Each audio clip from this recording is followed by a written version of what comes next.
chịu nghe không? Khang.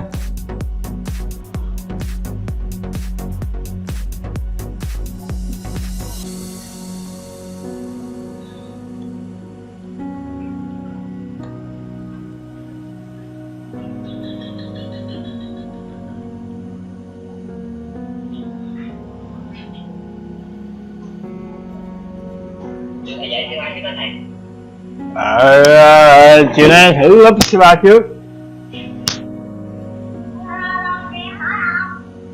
Ai nói chuyện gì? Rồi nghe rõ.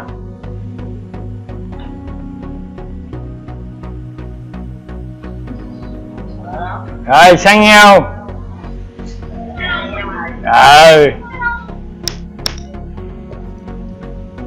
Rồi đứa nào nữa? Khang.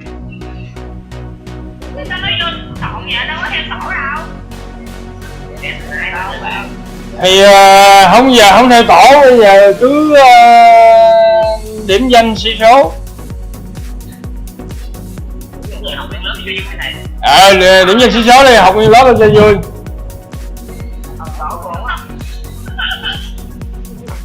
Rồi giờ tới kêu mấy đứa vô hết rồi. Rồi Chịu có nghe chưa? Hỏi Chịu ơi, Chịu nghe chưa?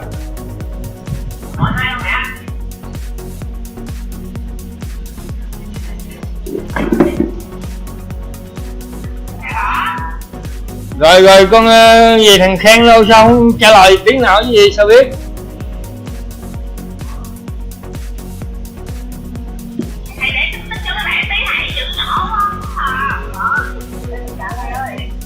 Rồi được chưa? Hả?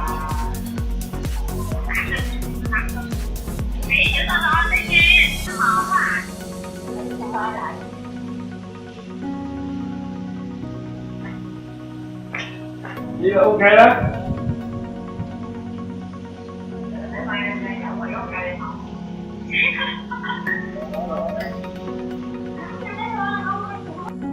Hỏi Khang vô chưa?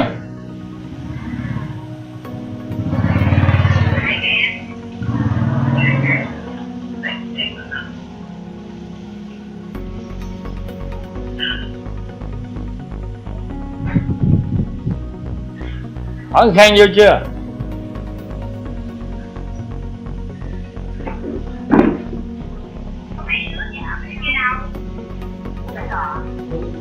Gì thấy rõ không? Được không?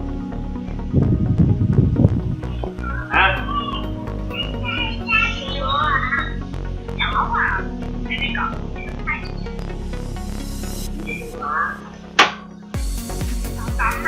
Đây không vào được không?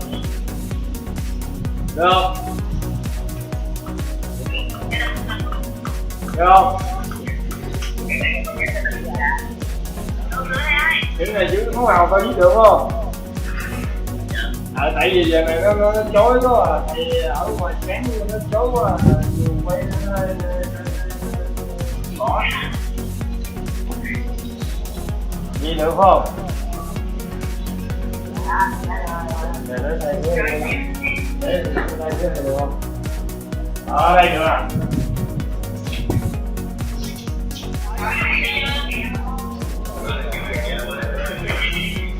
Ơi lấy cái bảng kìa,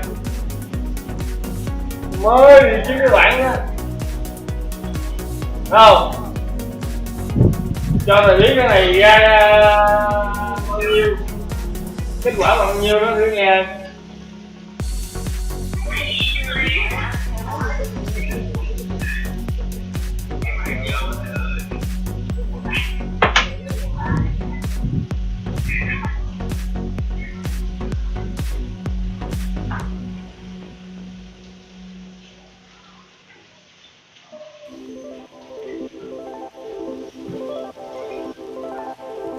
Có giỏi hả?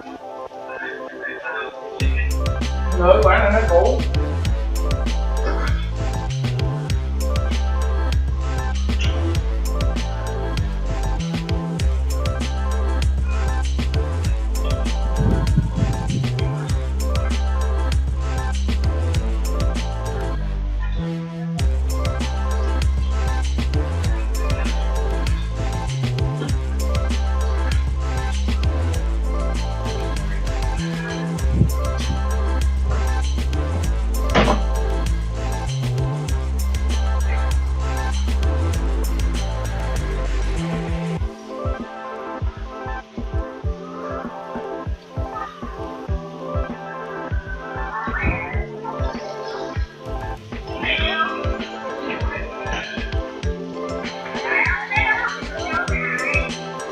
Nghe chỉ cho nó đi.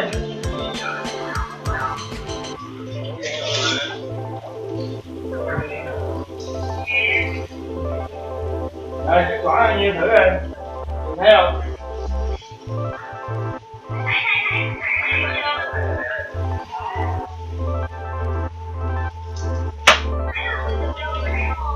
Giờ con ra ngoài chỉ cho nó vô, thì gửi cái đường link rồi đó, rồi vô đường link rồi ok. Trên nhóm nó gửi đường link, bấm vô cái chỗ ID á là được rồi. Đúng không?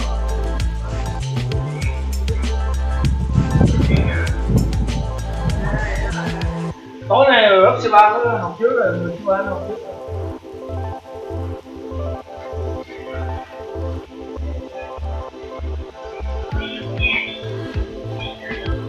Thầy thử máy trước cho nhớ thử được không?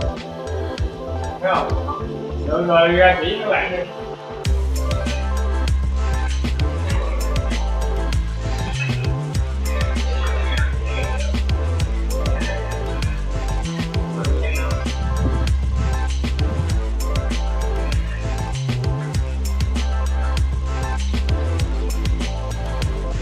Quay cái màn hình lại rồi hướng dẫn từ từ cho nó.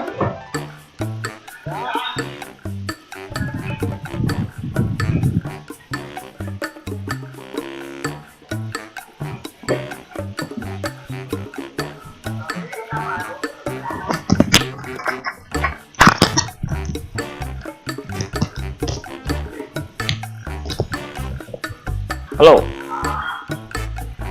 Khang vô chưa?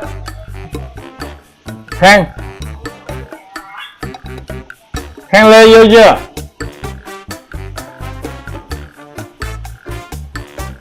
Khang không trả lời gì, hỏi nó không trả lời. Hello. Khang vô chưa?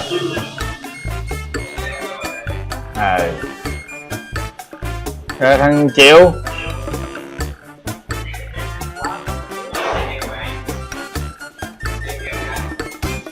Vô. Nghe rõ không? Ok. Giữ tên.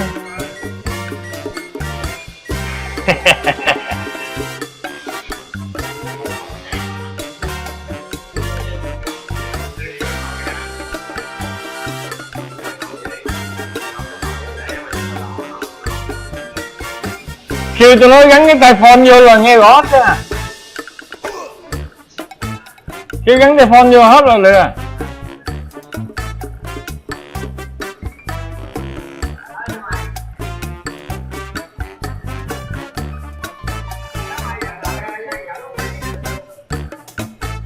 Văn giọng của tôi đó mà có wifi không mà vô ra tới đó.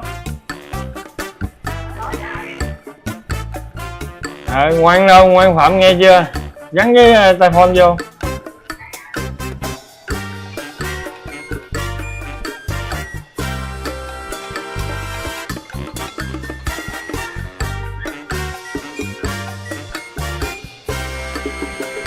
Có tấm bảng xấu quá à.